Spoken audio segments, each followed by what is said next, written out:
clarification at some point before it gets put, Madam Chair? We got.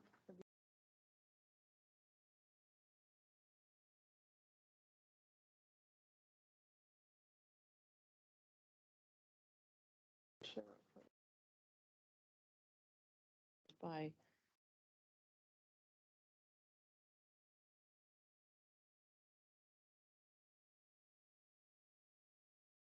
I'm happy. Yes, clarification. Thank you, Madam Chair. A couple of things. If I'm reading this correctly, this is saying that today only, that the council is delegating this authority. When you say the any future appointments is for this process is retained by council, that any changes to those committee chairs and deputy chairs would have to go back to council. That's correct. Okay. My second point. Happy to move that. Hang on, I haven't finished, Madam Chair. My second point of clarification is that I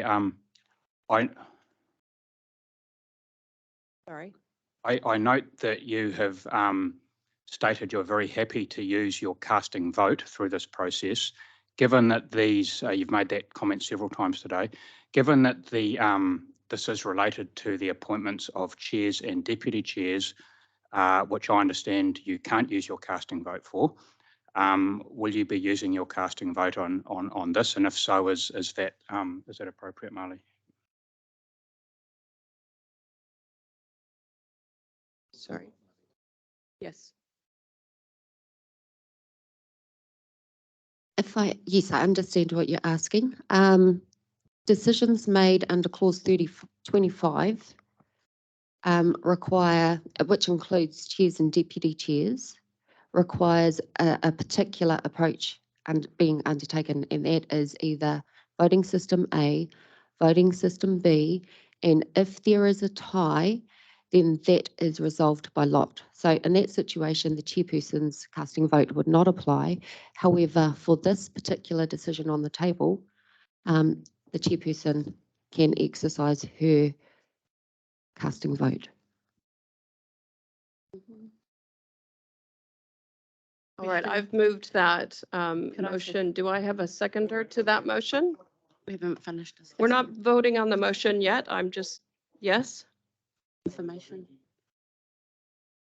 Sorry. That you're going to move something. So if you're not going to move something because the substantive motion hasn't yet been put to make that amendment. So there's been no motion. There's no motion on the table at this stage. That's what I'm wanting to clarify. Thank you. Can I just note, I've had my mic up before we went for the Sorry. break because I had questions of this whole thing. Just wanting to ask the question, Sorry. but whenever you say. Oh, no, go ahead. So my question is more practical. It'll cost us an hour today to do it, to make those decisions in item 2. It'll cost us an hour. It'll cost us a whole council day if we come back to do it. So to the efficiency Mr. Hughes talked about, easier we finish this today. All right. I'm happy to move that. Do I have a seconder? I'm moving these two just to get the motion on the table. So seconded by Councillor Hughes. That's this. That's the motion that's on the screen.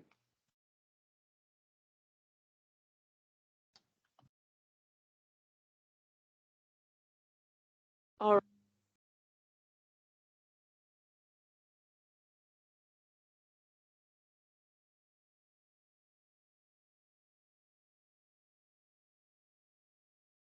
We're not going to do number 2 today. When are we going to do it? And at cost to who? What was the question? So, Chair, Councillor Mahuta has asked if the chairs and deputy chairs of the discretionary committees are not going to be determined today, when is it going to be done?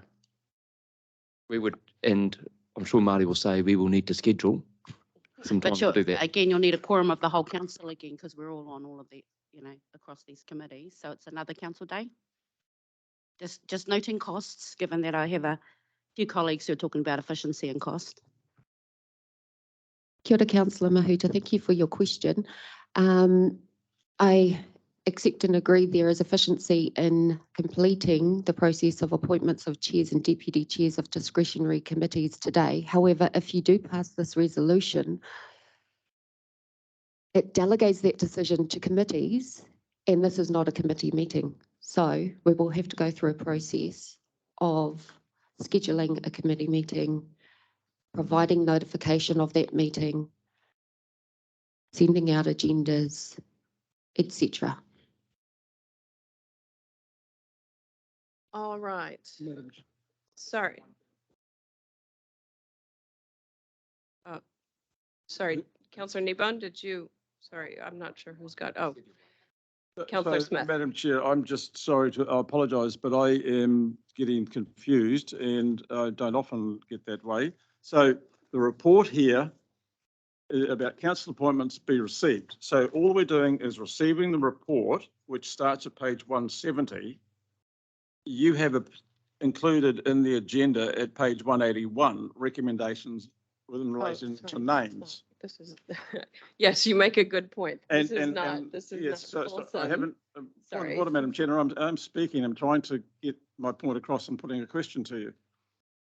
And then you're moving an amendment that affects page 181, appendix 3. So is appendix 3 included in this resolution or what? Because at this stage, I'm not reading appendix 3 as part of the resolution. Sorry, this is the difficulty we have when everything can't fit on one screen because there's further. So this is the rest of, I just wouldn't. So you're want to moving take the up rest all of that the through, Madam Chair. foreshadowed. Yes, the rest of the foreshadowed motion with that addition and point This- 2. So- And so the if rest of this reflects the recommendations. on page 1, and- starting on 181, is it?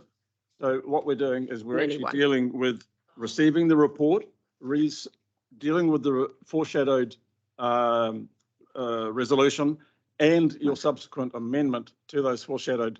We are trying to do that now. Is that correct? It's not an amendment. It is, Well, this well, is the motion. This will be part, so that's part to be read as part of page, the grouping starting at page 181. Well, we've got it on the screen, but yes, what is up on the screen is a reflection of what is on page 181. So, all right, then I can foreshadow that I'll be moving an amendment or 2 or 3 or a dozen or 5.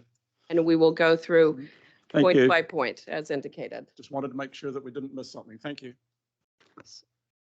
So number 2 effectively becomes number 5, doesn't it?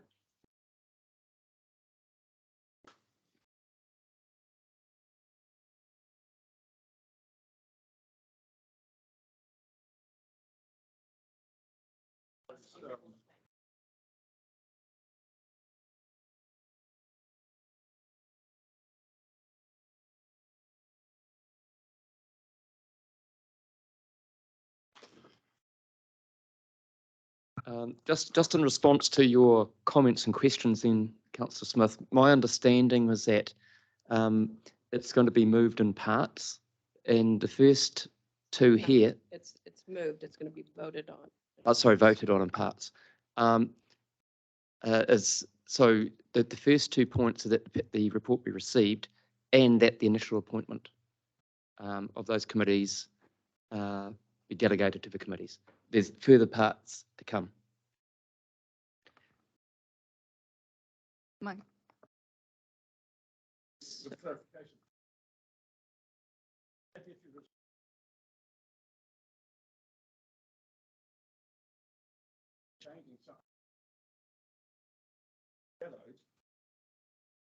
At the end of the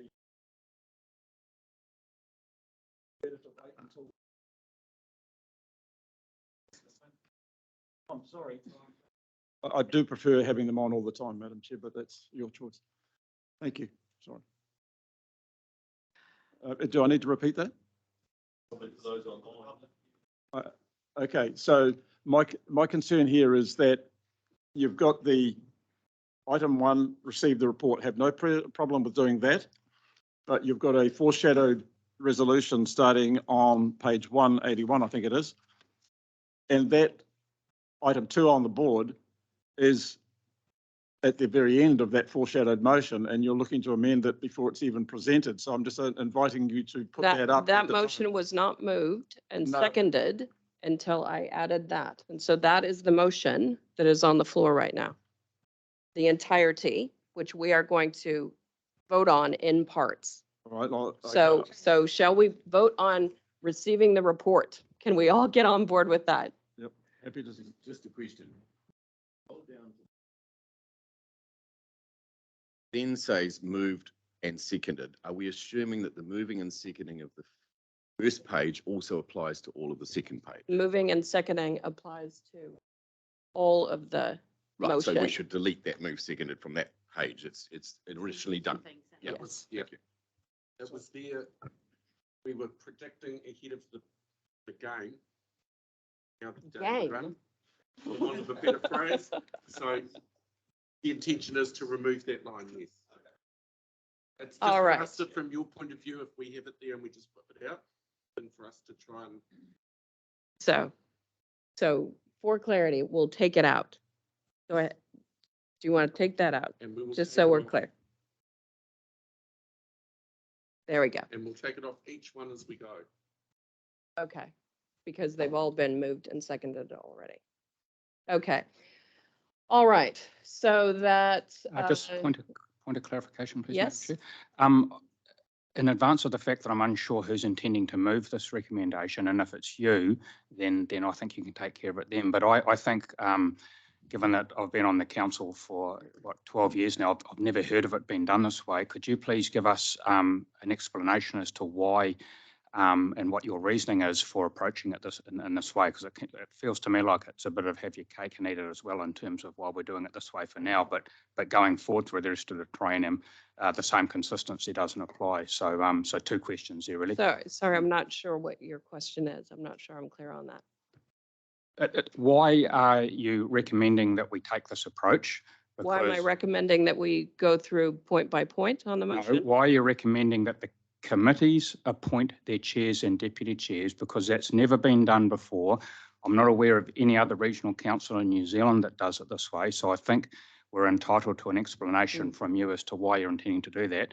And the second question is, it feels to me like you're recommending that we delegate appointments of chairs and deputies now to committees, but for any future changes through the rest of the Triennium, you're saying that power should not be delegated, it should be retained by council. It kind of seems a bit to me like have your cake and eat it as well. It's a bit weird to me. So could you Understand. please understand So, that too? so the, my rationale in doing this is we've, like I say, we've had a number of workshops. I've had a number of conversations with counselors. It's been expressed to me that there is a desire to have a clear and transparent manner through which chairs and deputy chairs are established on these committees. And so by appointing the membership, excuse me, Counselor Smith.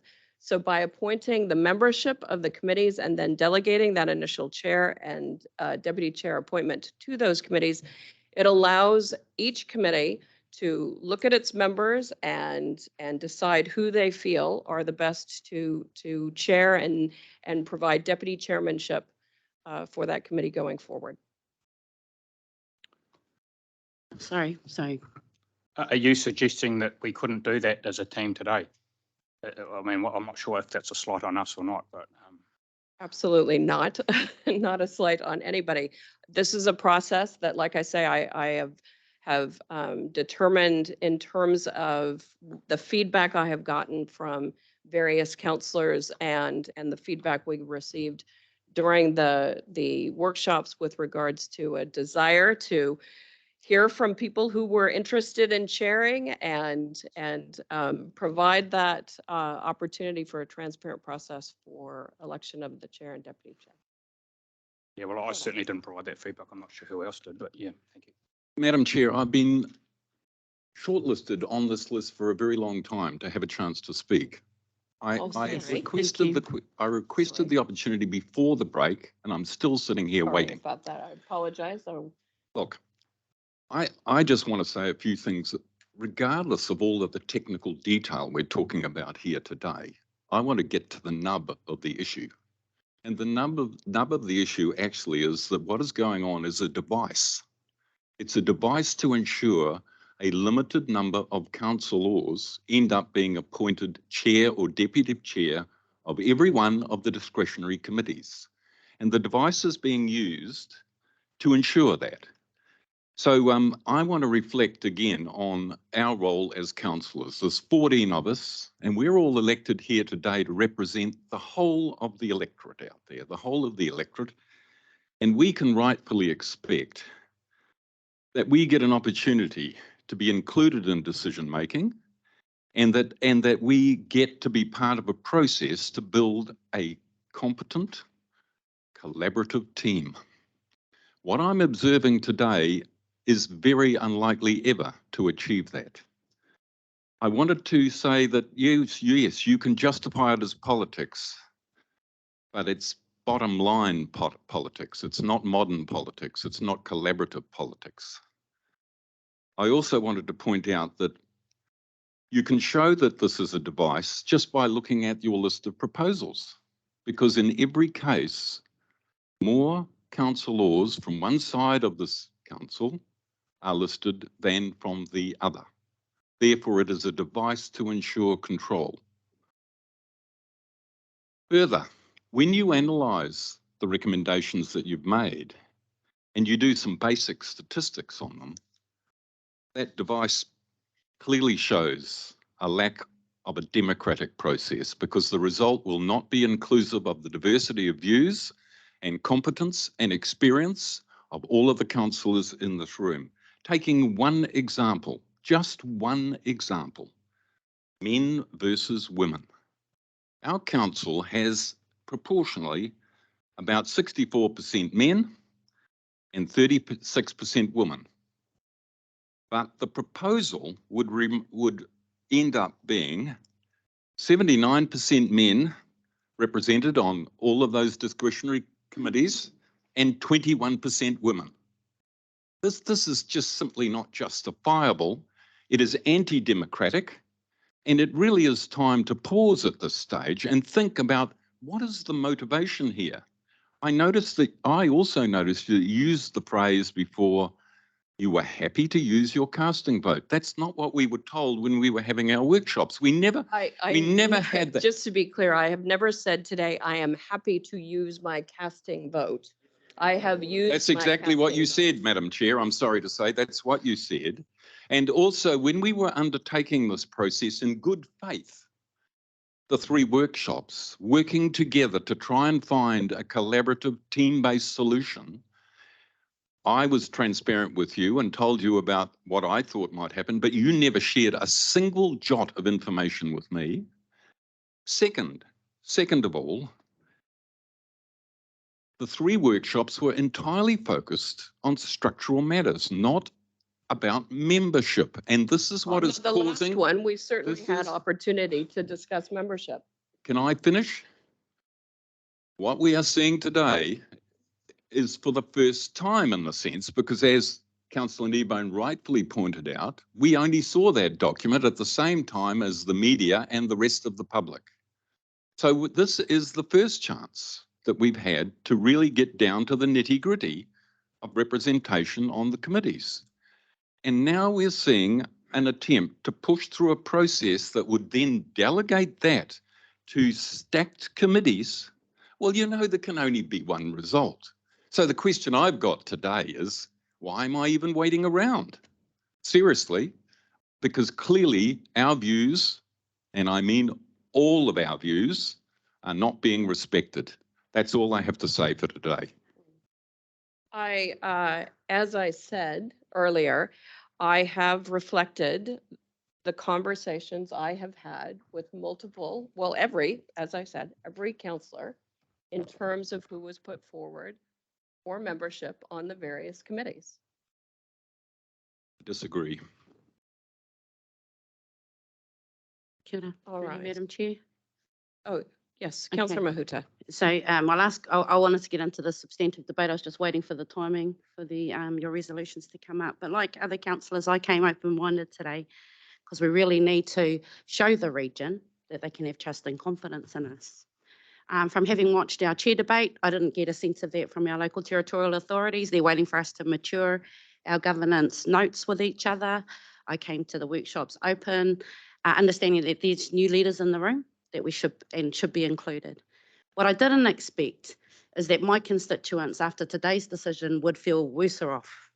After 4 terms representing them, we are now in a position where the Māori view is not in every space that it needs to be, and that's a reflection of your proposal, and I want to understand why. Because Katarina and I have been in a position to support councillors, deputy chairs, so that's probably how, for the last 3 terms, all committees could call on a deputy chair in that role to provide a Māori worldview. I'm not saying that we have to be deputy chair, but I do notice our absence in many of the key discussions pertinent to our communities. We're both on policy and strategy, ka pai tēnā. A lot of work will come through there. But EPC, climate change, there are another of other very important future-proof transport. There's nothing that iwi aren't involved in. And I don't want to bring the ire of iwi to council looking for their Māori councillors, because this isn't a council that had to stand up Māori wards. Hey, this council got there really proactively 4 terms ago. But it seems that we can't even support the Māori wards, the Māori constituencies we have. We're going backwards. And that might be only to my view, but I'm pretty sure my constituents will ask why I can't even be on the JMA within my constituency. I'm pretty sure Katarainas people don't need me. But so there's questions like that, Madam Chair. So not only is it a loss of women in leadership, my 4th term, so I can say it is. This is almost a, I guess, 40% loss in female leadership in this council. It's probably 100% loss of Māori leadership in this council. And it seems like Bruce, you may as well dial a councillor when you need some Māori advice, because I'm not invited to this party. And I've been sat out last term for having stood for chair, so I know what that is. And I would agree with Bruce, happy to keep participating on behalf of my constituency, but we need to develop goodwill and trust, and today's actions aren't going to do that. If there's going to be a 7-7 split, then we may as well just talk to the 7 members with the vote here. A waste of time talking to the rest of us, because that's how it's being played, that's how it be perceived, that's how territorials will watch this replay of this video. So kia koutou, do you want to build a regional trust and confidence?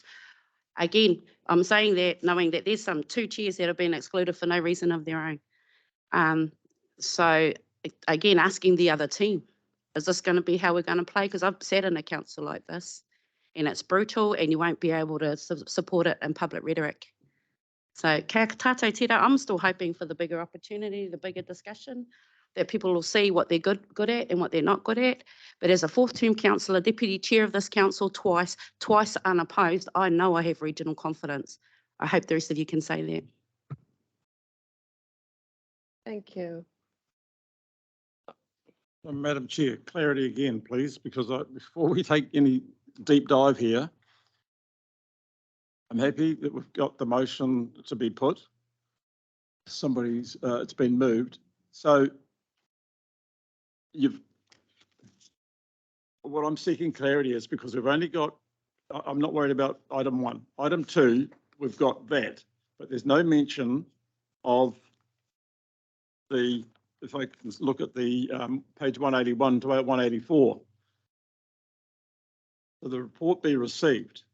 It's on the next page. Well, can we know what we're looking at? Because it's on the next page, but what I want is a commitment that essentially you've got 4 pages, A, B, C, D, right up to a whole lot of numbers. So essentially I want the opportunity to. We are going to go through each one by one. Okay, Yes. I'll accept that Yes. undertaking. Thank you. All right. Oh, Angela, sorry, Councillor Strange, you have your hand up. Yeah, thank you, Chair. It would be helpful, if possible, if the speaking order could be listed in the chat moving forward. You've mentioned, got a couple of points to make. You mentioned 3 workshops numerous times. I sat in all of those workshops, and there were people who also sat in those workshops who said nothing. They weren't transparent about which committees they wanted to sit on, let alone chair. So just wondering as has been stated already, we received notification of your wishes at the same time as the general public. Just a question for you, like how transparent is that process? So when we had our third workshop, you'll remember that I said that there was an opportunity for people to express their interest in front of other counselors at that, but there was no obligation to do that. No. There were some people that expressed their interest to me personally. Some people sent me emails expressing their interest. Some people discussed it at at those workshops. So. Just a further Right. clarification, Angela, just on your question, do the incumbent chairs know that they've been nominated? Or do they know through the report? Just No, that everybody knew through the okay, report. thank you. Just two things further. Our Deputy Chair, Bruce, raised some excellent points. Chair, I was just wondering if you could please respond to those points that he has raised. In terms of what? Women representation. I could ask Bruce to repeat them if you'd like. I would reiterate what I have said before, that, we all know that there are only so many appointments. There are only so many, there are a number of appointments that we have to fill as evidenced in the extensive list that we have to make our way through. And I have done my best to reflect the positions, the desires, the interests, the expressions of interest that have been raised with me in terms of where people have been, where the suggestion has been made around membership. Yes, with all due respect, Chair, just to those previous items that came earlier today with increasing Stratton poll to include full council, that sort of flies in the face of what you've just said, as does increasing climate action membership, which was again voted down using your casting vote. That flies in the face of what you've just said as well. It's been the decision, we've made those decisions, so they stand. Yes, I'm not disputing that they stand. However, your commentary around those decisions and moving forward is contradictory, in my opinion. Thank you. Thanks for that. All right. So I am going to, as I said, we're going to work through these one by one. So we've got number one, which is that the report is received. All those in favor? Aye. Aye. Anybody opposed? Carried. Point of order, I've asked for a division. Thank you. So for all of them. All right. Okay. I hope you have lots of copies of these We may need an adjournment. for a photocopy. Photocopy run.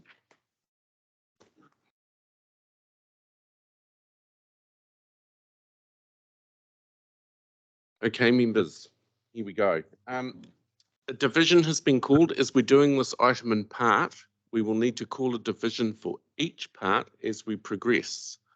So I will, for the first one that we received the report, I will call your names, and can you please indicate whether you support or oppose the receipt of the report?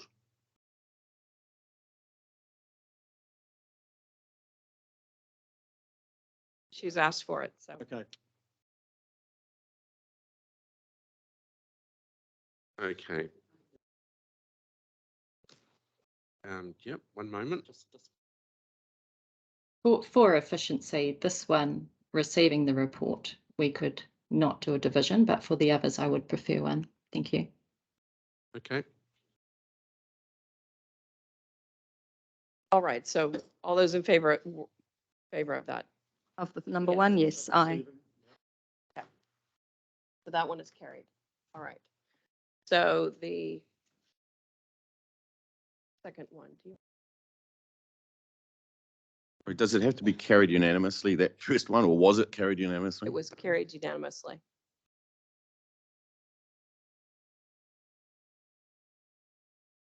What I'll do is for the process to be just a little bit easier here, we'll turn all microphones on as we do the divisions, so you don't have to.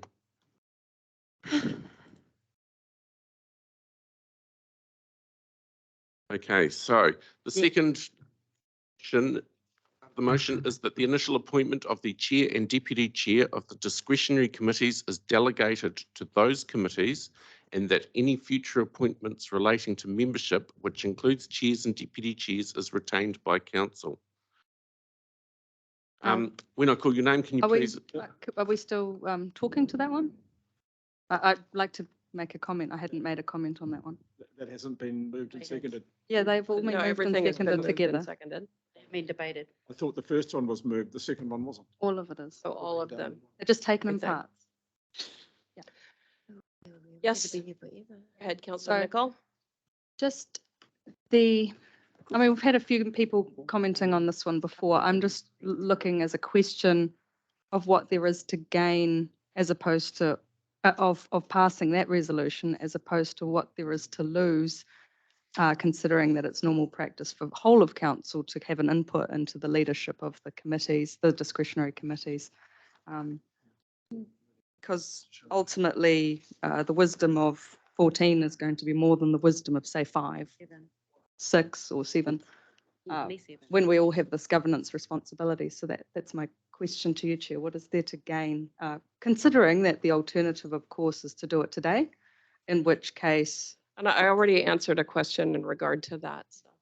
Yeah, you laid out what it was, but I didn't really see the why of it. But all right. I believe that the staff recommendation, when I was reading the report, came through that it would be more expeditious to deal with it today. It's clear in paragraph 14 of page 175 that they wrote, and the preferred option, it's recommended council work its way through committee, subcommittee groups in the order listed in the staff recommendations, which include the chair and deputy appointments of the discretionary committees. And then it says... I understand that, but that's not the motion that's on the table. No, but I'm The speaking staff for it at the recommendation is moment. not the motion that's on the table. I'm just cautioning that there is not a lot to gain with number 2 passing. There is a lot to lose, and we are here to represent our community, make the best decisions for the interest of that community. And so I will be voting against that motion, so that unless somebody would like to raise a amendment to make sure that gets dealt with today, because that's something I would vote for, in the name of efficiency and in the name of working together to decide these appointments. Because I think there's a lot of working together that's going to be required, and I certainly do have some suggestions later for the membership of how chair and deputy from both of these so-called sides can work together to deliver on all of our work. Thank you for letting me speak there. We've got Councillor Strange with her hand up. Thank you. Yeah, just further to Councillor Nichols' point, when would we raise a alternate motion to number 2?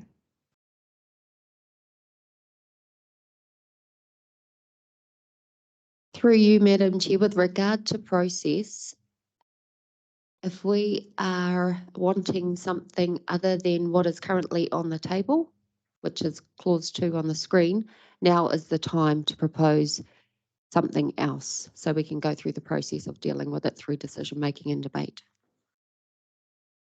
Councillor Smith. Okay. Sorry, Councillor Strange, were you? Oh, no, I'll defer to Councillor Smith. Thank you. So probably comes as no surprise that I've got something to say about this, Madam Chair. And just to warn democracy, I have an amendment to put. It's in 6 parts, takes up 1/4 of a page. And if I may start, that the following chair and deputy chair appointments are made to the discretionary committees. A, Integrated Catchment Committee. Well, it's myself as chair, and Councillor Cookson is appointed deputy chair of the committee. I'm happy to give this to you in writing, but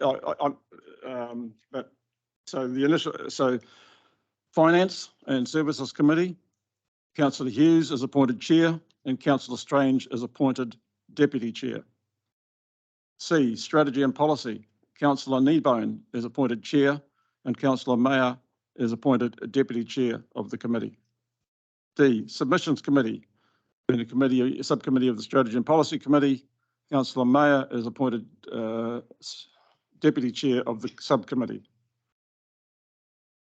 Climate Action Committee, Councillor Nicol is appointed Chair and Councillor Clarkson is appointed Deputy Chair of the committee. F, Environmental Performance Committee, Councillor Hodge is appointed Chair and Councillor Graff is appointed Deputy Chair of the committee. So I moved, and with your permission, Madam Chair, I'll just bring this up to democracy and invite a seconder.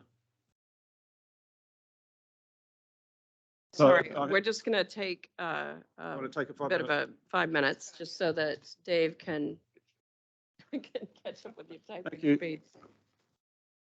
So sorry, are we officially adjourning then for 5 minutes? Okay, we'll officially adjourn for 5 minutes to get that typed up.